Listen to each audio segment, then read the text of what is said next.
একজন কোটিপতি আপনাকে কখনোই বলবে না যে আপনি কোটিপতি হতে পারবেন না।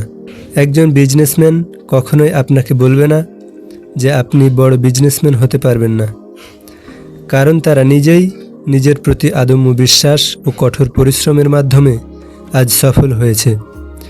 মরাল অব দ্য স্টোরি: তোমাকে এগিয়ে যেতে তারাই বাধা দিবে যারা নিজেরাই জমিনে দাঁড়িয়ে আছে আর কোনোদিন তারা সাফল্যের দিকে এগিয়ে যেতে সাহস করে উঠতে পারেনি। এর একটি জলজান্ত প্রমাণ হচ্ছে মাইকেল ফেলপস।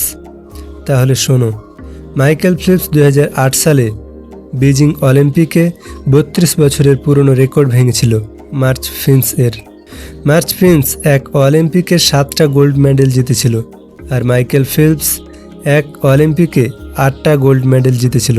মাইকেল ফেলপস স্টেজে বসে আছে, সারা পৃথিবীর মিডিয়া কাভার করছে, 30-40টা মাইক রাখা আছে টেবিলে।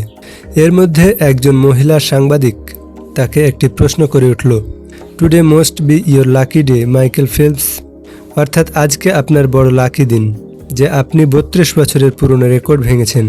মাইকেল ফেলপস ওই মহিলাকে স্টেজে ডাকলেন, বসার জন্য চেয়ার দিলেন।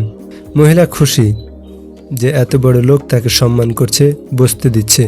মাইকেল ফেলপস তাকে বলল যে 2004 সালে আমি স্বপ্ন দেখেছিলাম যে 2008 সালে আমি মার্চ ফিন্স এর এই রেকর্ড ভাঙব, আর আমাকে জিততে হবে 8টা গোল্ড মেডেল। তখন আমি গবেষণা করতে লাগলাম যে মার্চ ফিন্স এমন কি করেছিল যে একটা অলিম্পিকে 7টা গোল্ড মেডেল জিতেছিল। তো আমি খবর পেলাম যে মার্চ ফিন্স 4 বছরের ট্রেনিংয়ে প্রতিদিন 8 ঘন্টা পানিতে থাকতো, অর্থাৎ প্র্যাকটিস করত। তখন আমি নিজেই নিজেকে বললাম যে আমি যদি মার্চ ফিন্স এর রেকর্ড ভাঙতে চাই তাহলে প্রথমে আমাকে মার্চ ফিন্স এর পরিশ্রমের রেকর্ড ভাঙতে হবে। তারপর আমি পরিকল্পনা করলাম যে আমি প্রতিদিন 12 ঘন্টা প্র্যাকটিস করব।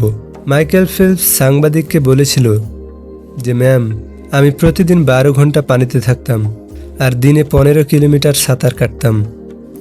এভাবে একদিন, এক সপ্তাহ, 1 মাস, 1 বছর, এভাবে 4 বছরে প্রায় 20,000 কিলোমিটারেরও বেশি সাঁতার কেটেছি। মাইকেল ফেলপস বলেছিলেন যে 12 ঘন্টা পানিতে থেকে আমার আঙুলগুলো গলে যেত। ওই বক্তৃতায় তিনি সবচাইতে গুরুত্বপূর্ণ একটা কথা বলেছিলেন যে আমি 20,000 কিলোমিটার সাঁতার কেটেছিলাম। আপনি যদি 2008 সাল থেকে 22,000 কিলোমিটার সাঁতার কাটতে পারেন তাহলে 2012 সালে আপনি আমার রেকর্ডও ভাঙতে পারবেন। এটা কোনো জাদু না, আর এতে এত খুশি হওয়ারও কিছু নেই। তাহলে বন্ধুরা, সফল হতে চাইলে নিজের প্রতি আদম্য বিশ্বাস ও কঠোর পরিশ্রমের কোনো বিকল্প নেই।